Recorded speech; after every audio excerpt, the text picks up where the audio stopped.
For Ask the Panel, presented by Rogers Hometown Hockey. Anthony is set. Anson is set as well. Our group behind me has assembled, and we are starting in Burlington, home of the Eagles, great minor hockey organization there. Trevor Stephen, go ahead. You're on with Anson. Hello, thank you. Bergevin seemed to have panned out with the offseason acquisitions of Toffoli and Anderson. But what do you think are the current gaps on the Habs' current roster? First of all, Trevor, I had to double take and check my screen just now. You're living in Burlington wearing Habs gear.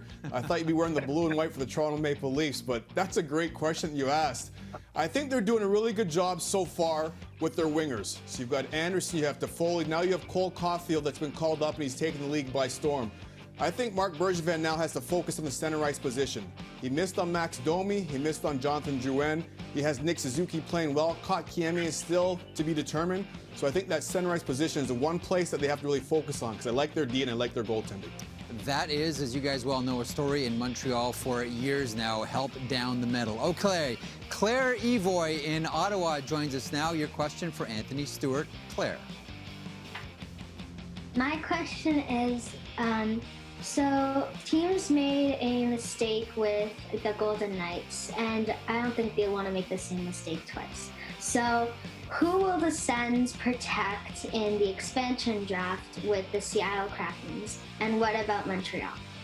Well, Claire, that's a great question, and I think that teams aren't going to have a choice because if the flat cap next year, they're going to have to find some guys to be exposed to go to these Seattle Kraken here. So for the Ottawa Senators, I think it's a little bit more straightforward on who they protect. They have some guys that Shabbat, that is going nowhere. Dadonov, I think, is sticking around. Batherson's been playing great. We all know Tkachuk is sticking around with this team, too. So I think the real question now is what are they going to do with goaltending? I think Matt Murray's going to be exposed. They're going to protect Gustafsson. So what that does now, it leaves Murray exposed, but I don't think he's going anywhere just because of his cap hit.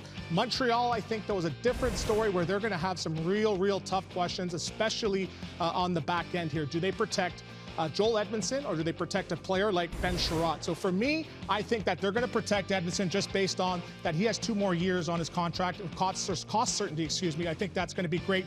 Toffoli's not going anywhere. Anderson, Gallagher, Kotkaniemi, these guys are staples in the Montreal lineup. Another question now, I think they're going to leave Drouin exposed just because they don't know when and if he's going to be coming back to the National Hockey League. All these conversations, Claire, great question. All these conversations happening around NHL teams right now. Let the